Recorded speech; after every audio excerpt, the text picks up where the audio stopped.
नमस्कार दोस्तों, जीएस वाला ऑफिसर में आप लोग का स्वागत है। आज हम लोग कवर करेंगे घटना चक्र बायोलॉजी का चैप्टर विटामिन एवं पोषण। विटामिन एवं पोषण थोड़ा सा लंबा चैप्टर है, इसलिए वीडियो थोड़ा सा लंबा होगी। प्रयास करेंगे पूरा कवर करने का, नहीं होगा तो इसका पार्ट 2 लेकर के आएंगे आप लोग के बीच। जो चैनल पर नए हैं कृपया सब्सक्राइब कर लीजिए, क्योंकि यह परीक्षा सभी प्रतियोगी परीक्षा के लिए अति महत्वपूर्ण है।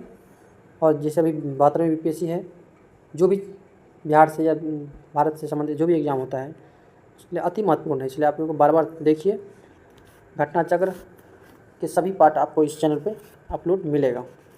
इसका प्ले लिस्ट बना दिया जाएगा, इसमें आप लोग देख सकते हैं। चलिए बिना देरी के शुरुआत करते हैं। विटामिन एवं पोषण के पहले नोट्स को देख लेते हैं, समझ लेते हैं।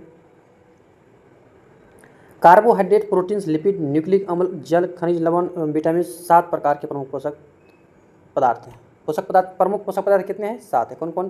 कार्बोहाइड्रेट, प्रोटीन, लिपिड, न्यूक्लिक अम्ल, जल, खनिज, लवण, विटामिन, लगभग 7 प्रकार के हैं। ठीक है, आप देखिए। और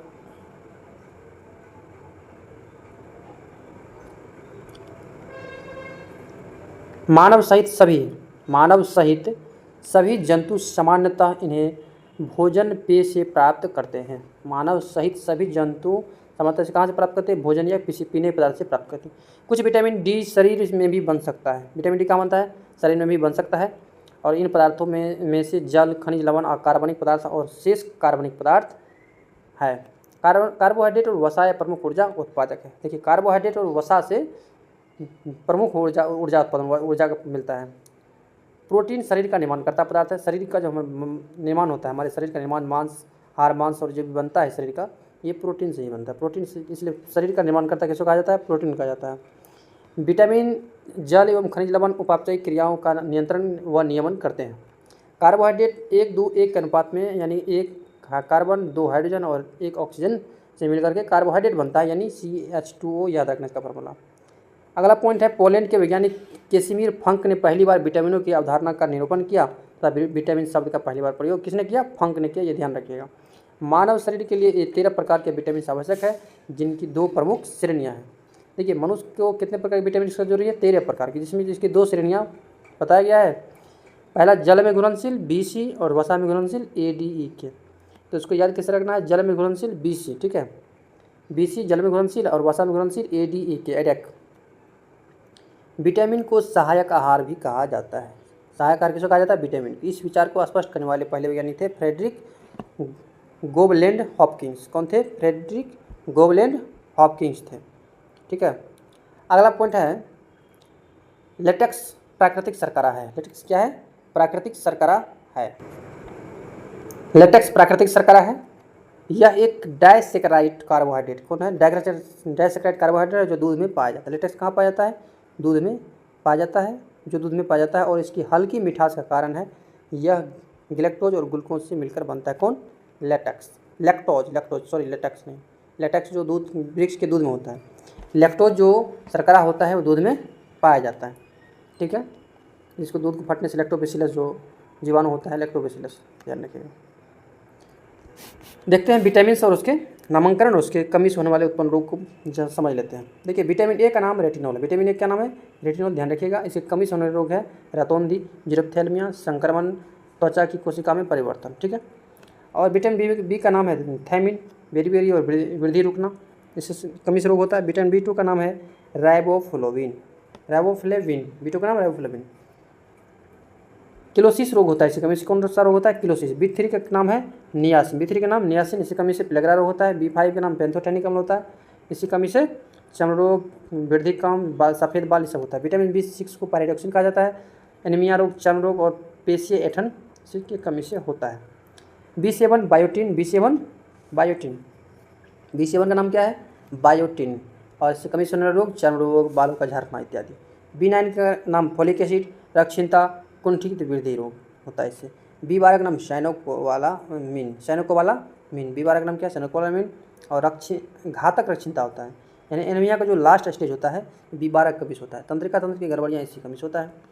विटामिन C का नाम एस्कॉर्बिक एसिड है, इसी कमी से होता है एस्कॉर्बिक रोग होता है। एस्कॉर्बिक एसिड और इसी कमी से एस्कॉर्बिक रोग होता है। विटामिन D का नाम कैल्सीफेरॉल, डी का नाम कैल्सीफेरॉल। इसकी कमी से सूखा रोग, रिकेटस और ऑस्टियोमेलेशिया रोग होता है। विटामिन ई टोकोफेरॉल जनन क्षमता में कमी, जननांग और पेशियाँ कमज़ोर हो जाता है इसकी कमी से। विटामिन के का नाम है नेप्थोक्विनोन। वैसे फ्लेक्विनोन भी कहा जाता है इसको, फ्लेक्विनोन या नेप्थोक्विनोन। चोट पर रक्त का थक्का और जमना इसी कमी से होता है। ठीक है, विटामिन का जितना भी नाम है और उससे कमी होने वाले जो रोग है उसको ध्यान रखिएगा। ठीक है, अगला पॉइंट देख लेते हैं। केसिन एक फास्फोप्रोटीन है। केसिन क्या एक फास्फोप्रोटीन है जो दूध में पाया जाता है। इसकी उपस्थिति से के कारण दूध सफ़ेद रंग का होता है। देखिए, दूध का सफ़ेद रंग के कारण केसिन के कारण। गाय के दूध का हल्का पीला रंग होता है बीटा कैरोटीन के कारण। देखिए, पीला रंग, हल्का पीला रंग दूध होगा तो कैरोटीन, और उजला होगा तो केसिन। ठीक है, दूध प्रोटीन को पचाने वाला एंजाइम रेनिन होता है। दूध जो प्रोटीन होता है, दूध में जो प्रोटीन होता है उसको पचाने का काम कौन करता है? बच्चा में देखिएगा रेनिन होता है। रेनिन जो दूध की घुलनशील प्रोटीन केसिन को अर्धठोस एवं कम घुलनशील कैल्शियम कैसिनेट में प्रवृत्ति कर दूध को दही में रूप में जमा देता है। शिशुओं में जठर रस में यह पाचक एंजाइम होता है, किंतु वयस्कों में इसका अभाव होता है। बच्चा में इसका होता है, रेनिन बच्चा में होता है। ठीक है, दूध लैक्टोबैसिलस बैक्टीरिया के कारण खराब या खट्टा होता है। बताए थे ना, लैक्टोबैसिलस होता है दूध में। कौन होता है? लैक्टोबैसिलस। यह एक अति महत्वपूर्ण जीवाणु होता है जो पाचक नाल में पाया जाता है। ये मिल्क शुगर को लैक्टिक अम्ल में बदल देता है, जिसके कारण दूध खट्टा हो जाता है। जिसके कारण क्या होता है? दूध खट्टा हो जाता है। दूध से दही, पनीर का निर्माण कई जीवाणुओं के द्वारा किया जाता है। प्रोटीन एक जटिल नाइट्रोजन युक्त कार्बनिक पदार्थ है। यहाँ पॉइंट क्या है? प्रोटीन क्या है? नाइट्रोजन युक्त पदार्थ है, नाइट्रोजनी पदार्थ है। प्रोटीन कैसा पदार्थ है? नाइट्रोजनी पदार्थ है, जिसका गठन कार्बन, हाइड्रोजन, ऑक्सीजन, नाइट्रोजन तत्वों के अणुओं से मिलकर होता है। इसमें आंशिक रूप से गंधक, फास्फोरस आदि भी उपस्थित होते हैं। प्रोटीन ऊतकों के निर्माण और मरम्मत, शरीर वृद्धि के लिए आवश्यक होते हैं। शरीर की जो मरम्मत होता है प्रोटीन बहुत इंपॉर्टेंट है। अगला पॉइंट है अमीनो अम्ल प्रोटीन की संयोजक इकाई या एकल होते हैं। प्रकृति में अनेक प्रकार के अमीनो अम्ल पाए जाते हैं। जीव द्रव्य में उपस्थित विभिन्न प्रकार के अमीनो अम्ल की समानता 20 प्रकार के अमीनो अम्ल ही प्रोटीन के एकल होते हैं। यानी 20 प्रकार के अमीनो अम्ल जो है प्रोटीन के लिए आवश्यक है। इसमें 10 प्रकार का अमीनो अम्ल जो है वो शरीर के अंदर होता है। देख लेते हैं, 10 प्रकार का अमीनो अम्ल जो है भोजन से प्राप्त होता है और शरीर की कोशिकाओं में भी बन सकते हैं। और ये अनिवार्य अमीनो अम्ल कहलाते हैं। शेष 10 प्रकार के अमीनो अम्ल मानव भोजन से प्राप्त करता है। 10 प्रकार के अमीनो अम्ल जो है शरीर की कोशिकाओं में ही बनता है और ये अनिवार्य अम्ल है। और जो अनिवार्य अम्ल है 10 प्रकार के अमीनो अम्ल जो मानव भोजन से प्राप्त करता है, इसलिए इसे अनिवार्य अम्ल कहा जाता है। ठीक है, जो भोजन से प्राप्त करने से क्या कहेंगे? अनिवार्य अम्ल।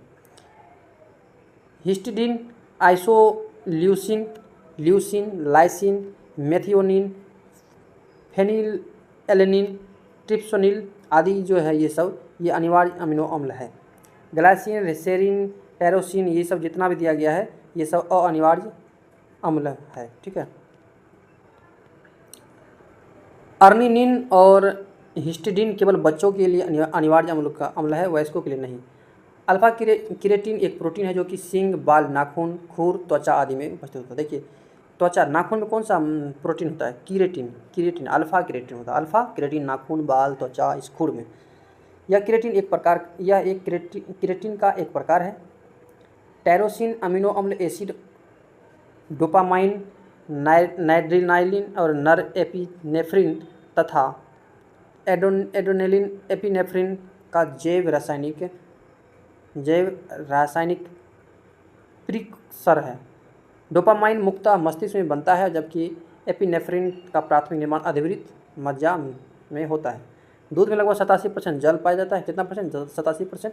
इसके अतिरिक्त इसमें वसा, प्रोटीन, कार्बोहाइड्रेट, कैल्शियम, पोटेशियम इत्यादि पाए जाते हैं। दूध को अकेले पूर्ण आहार नहीं कहा जाता है। दूध को अकेले पूर्ण आहार नहीं कहा जाता है, क्योंकि इसमें विटामिन सी और आयरन कम मात्रा में होते हैं। विटामिन सी और आयरन क्या होता है? कम मात्रा में होता है। शिशु के शुरुआती महीनों में माँ का दूध जो है आदर्श और पर्याप्त आहार माना जाता है। सामान्य क्रियाशील महिला के लिए प्रोटीन की उपयुक्त दैनिक मात्रा लगभग 45 से 46 ग्राम, जबकि गर्भवती महिला और बच्चों के लिए दूध पिलाने वाली महिला को इसके अधिक मात्रा की आवश्यकता होती है। दूध पिलाने वाली माँ को प्रतिदिन लगभग 65 से 70 ग्राम प्रोटीन की आवश्यकता कितना होती है? जो माता दूध पिलाती है उसको 65 से 70 ग्राम प्रोटीन की आवश्यकता होती है। मंड, अगला पॉइंट टॉपिक है मंड या स्टार्च या तथा सेलुलोज दो प्रकार के दोनों का वनस्पतिक उद्भव है। देखिए मंड, स्टार्च या सेलुलोज दोनों कहाँ से मिलते हैं? वनस्पति से। यह ग्लूकोज अणु से निर्मित बहुलक है जो स्टार्च आयोडीन घोल के साथ क्रिया करके नीला काला रंग देता है। जैसे आलू को काटिएगा आप थोड़ा सा, तो उस पर हल्का सा नमक छिड़क दीजिए, जैसे थोड़ा देर के बाद देखिएगा हल्का नीला काला रंग हो जाएगा, वही स्टार्च है। जबकि सेलुलोज एक प्रकार का प्रतिक्रिया नहीं करता, इस प्रकार प्रतिक्रिया नहीं करता है। पादप के बीजों और फलियों में स्टार्च एमाइलेज और एमाइलोपेक्टिन के रूप में उपस्थित होता है। अगला टॉपिक है पालक के पत्तों में प्रचुर मात्रा में आयरन होती है। आयरन सबसे कहाँ होती है? पालक के पत्ता में। आयरन शरीर में हेमोग्लोबिन और साइटोक्रोम प्रोटीन का घटक है। शरीर में लोहे की कमी को जाने से शरीर में जो लोहा की कमी हो जाता है, उसके कमी हो जाने से अरक्तता यानी एनीमिया रोग हो जाता है और शरीर का सुरक्षा तंत्र भी दुर्लभ हो जाता है। ठीक है, मानव शरीर की कोशिकाएं आवश्यक वसीय अम्लों का संश्लेषण नहीं कर सकती। लिनोलेइन अम्ल और अल्फा लिनोलेनिक अम्ल मानव स्वास्थ्य के लिए आवश्यक वसीय अम्ल है। अगला टॉपिक है पॉइंट है तिलहनी पदार्थ फसलों में अधिकतम अल्फा लिनोलेनिक अम्ल अलसी या तीसी में पाया जाता है। अल्फा लिनोलेनिक अम्ल का एक ओमेगा 3 वसीय अम्ल है जो कि रक्त नलिका में वसा के जमाव को रोक सकता है। असंतृप्त वसा, देखिए संतृप्त और असंतृप्त वसा में आप इसका डिफरेंस समझिए। असंतृप्त वसा संतृप्त वसाओं की तुलना में अधिक अभिक्रियाशील होते हैं। इसके अणुओं में किन्हीं कार्बन परमाणुओं के मध्य दोहरे बंधन होते हैं। और संतृप्त वसा में डबल बॉन्ड होता है। ठीक है, संतृप्त वसाओं में दोहरे बंधन नहीं होते हैं। बहु असंतृप्त वसा अम्ल में अपघटन की दर काफ़ी तीव्र होती है, जिसके कारण संवहनीय क्रिया में ऑक्सीजन के अधिक अणु ग्रहण कर लिए जाते हैं। और देखिए संतृप्त असंतृप्त समझिए, जो डबल बॉन्ड वाला जो होता है कार्बन, जैसे कार्बन डबल बॉन्ड सी, तो ये हो जाएगा असंतृप्त वसा। जो सिंगल बॉन्ड वाला होगा वो होगा संतृप्त वसा। ठीक है ना, तो ध्यान रखिएगा। और अगला पॉइंट है इसके परिणाम स्वरूप मनुष्य में संवहनीय क्रिया बढ़ जाती है और बहु असंतृप्त वसा अम्ल मछली में प्रचुर मात्रा में पाया जाता है, जो मानव के लिए एक अच्छा पोषक है। बहु असंतृप्त वसा कहाँ पाया जाता है? मछली में पाया जाता है। ठीक है, अगला पॉइंट है सूरजमुखी एस्टरेसी कुल के अंतर्गत आता है। किस कुल के अंतर्गत? एस्टरेसी कुल के अंतर्गत आता है। यह आवृतबीजी पौधा है जिसका उपयोग तेल बनाने में किया जाता है। इस तेल के एक खाद्य तेल है। इसमें असंतृप्त वसाओं की अधिकता होती है। ज्ञातव्य असंतृप्त वसा अम्ल मानव के लिए एक अच्छा पोषक है। देखिए संतृप्त नहीं है, असंतृप्त वसा जो है मानव के लिए अच्छा पोषक है। ठीक है, अगला पॉइंट है ट्रांस वसा। क्या है? ट्रांस वसा का उपयोग शरीर में खराब यानी एलडीएल कोलेस्ट्रॉल के स्तर को बढ़ाता है और अच्छे एचडीएल कोलेस्ट्रॉल के स्तर को कम करता है। ट्रांस वसा जो हृदय वाहिका के स्वास्थ्य को क्षति पहुंचा सकता है। प्रायः पशु उत्पन्न वसा तेल और या हाइड्रोजनीकृत तेल दोनों ही ट्रांस वसा होते हैं। जो पशु उत्पन्न तेल होता है या जो हाइड्रोजनीकृत तेल होता है उसे ट्रांस वसा कहलाता है। ठीक है, ट्राइग्लिसराइड शरीर में पाए जाने वाले वसा का एक प्रकार है। ट्राइग्लिसराइड क्या है? वसा का एक प्रकार है। ठीक है, हमारा शरीर भोजन से प्राप्त अप्रयुक्त ऊर्जा को ट्राइग्लिसराइड में परिवर्तित कर देता है। ट्राइग्लिसराइड वसा कोशिकाओं में संचित होता है। वसा के चयापचयी प्रक्रम से अधिकतम ऊर्जा मिलती है। 1 ग्राम वसा के पूर्ण ऑक्सीकरण से 9.3 किलो कैलोरी ऊर्जा मुक्त होती है। वसा में कितना? 1 ग्राम वसा यदि आपको मुक्त होगा तो उसमें 9.3 किलो कैलोरी ऊर्जा मिलते हैं। वही आपको कार्बोहाइड्रेट में 4.2 किलो कैलोरी ऊर्जा मिलते हैं। ठीक है, सामान्यतः एक वयस्क व्यक्ति को 20 से 30% प्रतिदिन ऊर्जा वसा से प्राप्त होनी चाहिए। 1 ग्राम कार्बोहाइड्रेट या प्रोटीन के पूर्ण ऑक्सीकरण से लगभग 4 किलो कैलोरी ऊर्जा मुक्त होती है, यानी 4.2 यानी 4 के आसपास मुक्त होती है। ठीक है, तो वसा ऊर्जा सबसे ज़्यादा कहाँ मिलता है? वसा से, उसके बाद कार्बोहाइड्रेट से। ध्यान रखिएगा।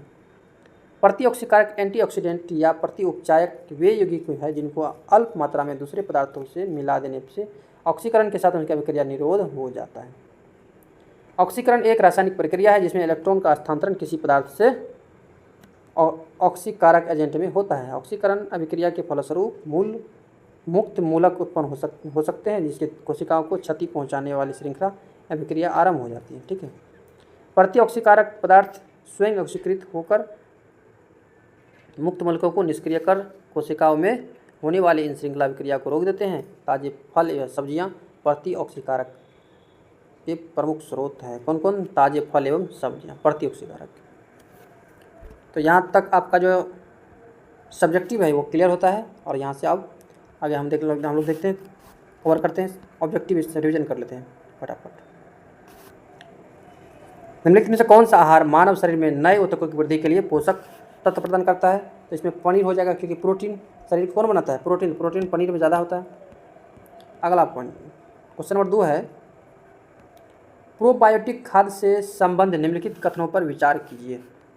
प्रोबायोटिक खाद्य में सजीव जीवाणु विद्यमान होते हैं जो मानव के लिए लाभकारी जाने जाते हैं। प्रोबायोटिक के अंतर्गत खाद्य अंतर्फ्लोरा के अनुरक्षण में सहायता देता है। तो इसका ऑप्शन सी 1 और 2 दोनों सही है, 1 और 2 दोनों सही है, ठीक है ना। 3 नंबर क्वेश्चन है, प्रोबायोटिक प्रजैविकी को यानी प्रोबायोटिक्स के संबंध में विचार कीजिए। सेम क्वेश्चन है, प्रोबायोटिक्स जीवाणु और यीस्ट दोनों से के बने होते हैं, ठीक है। प्रोबायोटिक में जीव खाए जाने वाले खाद्य में होते हैं, किंतु वे नैसर्गिक रूप से हमारी आहार नली में नहीं पाए जाते। प्रजैविक दूध शर्करा के पाचन में सहायक होते हैं। इसका आंसर 1 और 3 होगा, 2 गलत है। इसका डिस्कशन देख लेते हैं। प्रजैविक ऐसे सूक्ष्मजीवी है जिसका सेवन मानव शरीर हेतु लाभदायक होता है। प्रजैविक के मुक्त जीवाणु यीस्ट शामिल होते हैं, अतः कथन 1 सही है। उल्लेखनीय है कि खाने के अलावा इन प्रजैविकों का लेप भी मानव शरीर के हेतु लाभप्रद होता है। परजीविकों में पाए जाने वाले सूक्ष्मजीव नैसर्गिक रूप में हमारे शरीर के अंतर्गत भागों में भी पाए जाते हैं, जिनके आहार नली प्रमुख है। कथन 2 गलत है। अब देखते हैं अगला क्वेश्चन। न्यूट्रास्यूटिकल्स उत्पाद है जिसमें होते हैं, क्या होते हैं? पोषक और औषधि प्रभाव। न्यूट्रास्यूटिकल्स का प्रभाव होता है वृक्ष का, उसमें पोषक और औषधि का प्रभाव होता है, ठीक है। डिस्कशन हम देख चुके हम लोग। फंक ने किसका आविष्कार किया था? तो सिंपल बात है, फंक ने किसका? विटामिन का आविष्कार किया था। किसका? विटामिन का पहला प्रयोगकर्ता भी फंक साहब है, ठीक है। कौन सा युग्म सम्मिलित है? Vitamin A McCollum, vitamin C B McCollum और vitamin C James Lind, vitamin D Paul Muller. गलत है। विटामिन डी का खोज किसने किया था? हॉपकिंस शायद होगा, हॉपकिंस, ठीक है ना। विटामिन डी का इसमें नहीं दिया, लेकिन विटामिन डी का खोज हॉपकिंस ने किया था, ठीक है। विटामिन्स क्या होते हैं? विटामिन्स एक कार्बनिक यौगिक है। क्या है? कार्बनिक यौगिक है, ठीक है ना, ऑर्गेनिक पदार्थ है, ध्यान रखना। निम्नलिखित में से कौन से यौगिकों के किस समूह को सहायक आहार कहा जाता है? प्रोटीन को, सिंपल बात, सहायक आहार विटामिन को कहा जाता है। सहायक आहार किसको कहा जाता है? विटामिन्स को सहायक आहार कहा जाता है। कथन 1 करा, अधिकांश विटामिन मानव शरीर में संश्लेषित नहीं किए जाते हैं। मानव अंग केवल अनिवार्य सूक्ष्म पोषकों का ही संश्लेषण करते हैं। अनिवार्य मानव शरीर, तो अनिवार्य का तो मानव शरीर नहीं करता है, अनिवार्य करता है। अनिवार्य लिख दिया, अनिवार्य होगा इसमें, ठीक है ना। 10 नंबर क्वेश्चन है, मानव शरीर अपने लिए सभी विटामिनों का संश्लेषण कर लेता है। ये गलत है, पहला ही गलत हो जाएगा इसका। शरीर के उचित विकास के लिए विटामिन अनिवार्य होते हैं। दूसरा सही है, पहला गलत है, ठीक है। ऑप्शन डी पहला गलत है, दूसरा सही, ऑप्शन डी सही आंसर। 11वां क्वेश्चन है, यकृत में भंडारित होते हैं। यकृत में क्या होता है? विटामिन ए तो होता है, लेकिन ये सब नहीं होता है। यकृत यानी लीवर शरीर की सबसे बड़ी ग्रंथि है। शरीर के अधिकांश जैव रासायनिक क्रिया यकृत के द्वारा की जाती है। मानव शरीर के यकृत में वसा में घुलनशील विटामिन ए, डी, ई के और B12 संग्रहित होते हैं। तो विकल्प डी सही है। देखिए कौन कौन होता है, अभी बहुत इंपॉर्टेंट क्वेश्चन है। यकृत में कौन कौन विटामिन होता है? लीवर में विटामिन ए, डी, ई के, एडेक, यानी वसा वाला जितना भी घुलनशील विटामिन स्टोर है, एडेक इसका ट्रिक है, एडेक। और एक B12 होता है, ठीक है। सॉरी। 12 नंबर क्वेश्चन है, विटामिनों के बारे में निम्नलिखित कथनों में कौन सा कथन सही नहीं है? कुछ विटामिन आंतरिक सूक्ष्म जीवों द्वारा संश्लेषण किया जा सकता है। कुछ विटामिन हार्मोन की तरह काम करते हैं, सही है। कुछ विटामिन शरीर में जमा होते हैं। कुछ विटामिन के जल में घुलनशील विटामिन है, ये गलत है। जल में घुलनशील कौन कौन होता है? विटामिन बी और सी, विटामिन बी, सी जल में घुलनशील। विटामिन वसा में घुलनशील, बस, एडेक, ए डी हो जाएगा सी नंबर। कौन सा विटामिन पानी में घुलनशील है? तो बी सी, बी नहीं है, नहीं सी है, तो इसके में से कोई नहीं होगा। फटाफट खींच लेते हैं। कौन सा विटामिन जल में घुलनशील होता है? तो बी और सी, तो सी है, ऑप्शन नंबर सी आंसर। और बी भी है, बी नंबर। जल में घुलनशील सी बी सी, तो B number option B number. कौन सा विटामिन पानी में घुलनशील है, तो बी।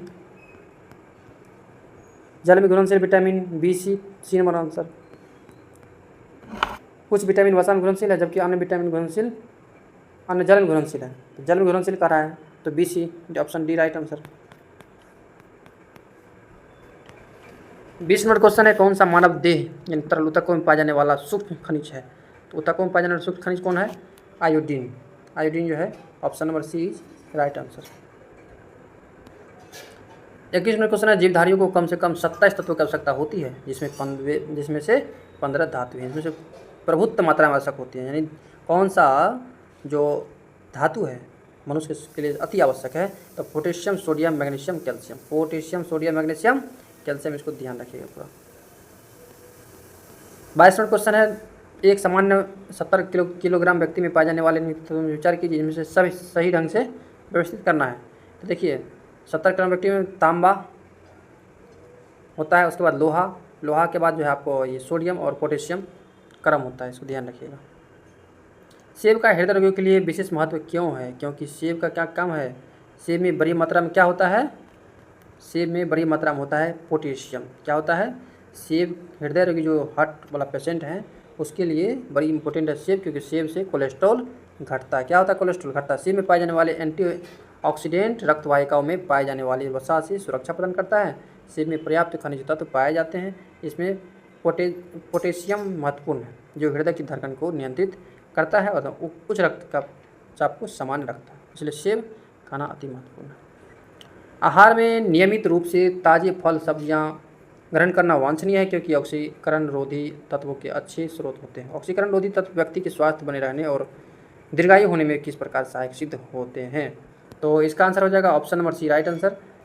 ये शरीर में चयापचय के उपोत्पाद के रूप में उत्पन्न मुक्त मूलकों को निष्क्रिय बनाते हैं। ठीक है, अगला क्वेश्चन है 25 नंबर, मानव तंत्र में प्रतिऑक्सीकारकों का कार्य क्या है। मानव तंत्र में प्रतिऑक्सीकारक का कार्य क्या है, तो एंटीऑक्सीडेंट का काम है।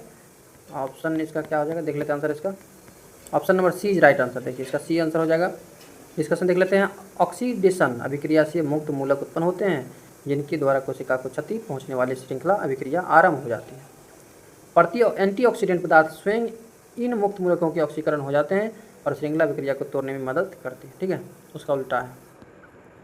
निम्नलिखित सब्जियों में सर्वाधिक विटामिन सी पाया जाता है, किसमें सबसे ज़्यादा विटामिन सी मिर्च में पाया जाता है। देखिए पहली बार बहुत इंपॉर्टेंट क्वेश्चन है ये, मिर्च नहीं जानते हैं कितना लोग, खट्टे फल जानते हैं लेकिन मिर्च में विटामिन सी पाया जाता है। ठीक है, 100 ग्राम मिर्च में जो है 143 मिलीग्राम विटामिन सी पाया जाता है। विटामिन जो खट्टे फल में पाया जाता है विटामिन सी, बिल्कुल राइट है। विटामिन सी मुक्त स्रोत किसका है, ये ताज़े फल और कच्चे फल का विटामिन सी स्रोत है, इसमें विटामिन सी रहता है। विटामिन सी का सबसे उत्तम स्रोत आंवला, इसमें क्या हो जाएगा विटामिन, ऑप्शन नंबर सी 29 का सी हो जाएगा आंवला। 30 नंबर क्वेश्चन है, कौन सा विटामिन सी सबसे अच्छा स्रोत होता है, तो आंवला।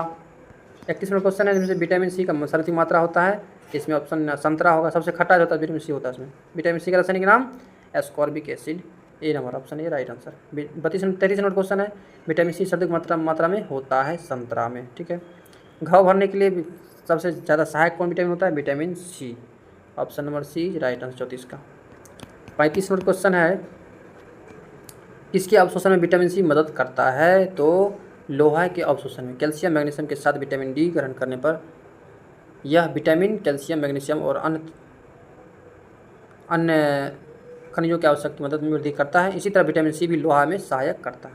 ठीक है, विटामिन सी काम इसी में लोहा का अवशोषण में सहायक करता है। 36 नंबर क्वेश्चन, निम्नलिखित विटामिनों से कौन सा शरीर में भंडारित नहीं होता है, तो विटामिन सी भंडारित नहीं होता है। बाकी जो एडेक है, इससे पहले डिस्कशन कर चुके हैं, एडेक एडेक ई के, ठीक है, ये वसा में घुलनशील है और ये जो है लीवर में संचित रहता है, और एक B12 भी साइनोकोबालामिन वाला। ठीक है, अगला क्वेश्चन है 37 नंबर, किस विटामिन की कमी से खून का थक्का धीरे धीरे बनने की बीमारी होती है, तो विटामिन के, बिल्कुल राइट है, विटामिन के, ऑप्शन डी राइट आंसर। खून का थक्का जमने में सहायक होता है, तो विटामिन के। मनुष्य में रक्त के जमने के लिए जिम्मेदार है विटामिन के का कमी हो जाएगा तो रक्त का थक्का आपका नहीं बनेगा, खून बह जाएगा। रक्त का थक्का बनाने में किस विटामिन की आवश्यकता होती है, के की, बी नंबर 40 का बी। 41 का रुधिर स्कंदन में कौन सा विटामिन प्रभावित होता है? वही रक्त का थक्का, विटामिन के। विटामिन जो रक्त थक्का बनाने में प्रभावित होता है, 42वां क्वेश्चन वही vitamin K, D number right answer. 43वां क्वेश्चन कौन सा विटामिन प्रति स्कंदन विश्व के प्रति विष प्रतिकारक रूप में प्रयोग किया जाता है? विटामिन के। 44वां क्वेश्चन है इनसे क्या आंत के जीवाणुओं द्वारा संश्लेषित होता है? तो विटामिन B12 और विटामिन के, आंत के जीवाणु द्वारा संश्लेषित किया B12 और विटामिन के, ध्यान रखिए B12 और विटामिन के, ठीक है। 45वां क्वेश्चन है कौन सा युग्म सम्मिलित है? देखिए नियासिन, प्लेग्रा, थायमिन, बेरी रोग, सही है। विटामिन डी, सूखा रोग, ये तो सही लग रहा है। और विटामिन के, बांझपन, गलत है। विटामिन के रक्त का थक्का संबंधित होता है, ठीक है। बांझपन होता है विटामिन ई से। विटामिन डी का स्रोत है, क्या है? सूरज की किरण, बहुत इंपॉर्टेंट है। सुबह सुबह सवेरे जग करके 5 से 7 बजे के बीच सूरज का रोशनी धूप लगाइए, विटामिन डी बनेगा उससे, स्किन मजबूत होगा। सूरज की किरणों से कौन सा विटामिन प्राप्त होता है? विटामिन डी, अभी जस्ट देखे हैं। कौन सा एक विटामिन सूरज के प्रकाश से? बस vitamin D, option B. Vitamin D अल्पता से होता है कौन? दोनों रोग, रिकेटस और ऑस्टियोपेरोसिस रोग भी होता है, लेकिन रिकेटस होता है बच्चा में, ऑस्टियोपेरोसिस होता है वयस्क में। विटामिन डी पाया जाता है, विटामिन डी का रासायनिक नाम ये कैल्सीफेरॉल होता है। क्या होता है? ऑप्शन नंबर बी, 50 का ऑप्शन नंबर बी ये राइट है, ठीक है। तो आज यहीं तक रहने देते हैं, वीडियो लंबा हो जाएगा। 170 क्वेश्चन है और कल इसमें 120 क्वेश्चन अगला एपिसोड में कवर कर लेंगे हम लोग। जिसको वीडियो अच्छा लगेगा थोड़ा सा सब्सक्राइब कर लीजिए, लाइक कर दीजिए, शेयर कर दीजिए दोस्तों के साथ, और हमारे साथ बने रहने के लिए बेल आइकन दबाइए। Thanks for watching.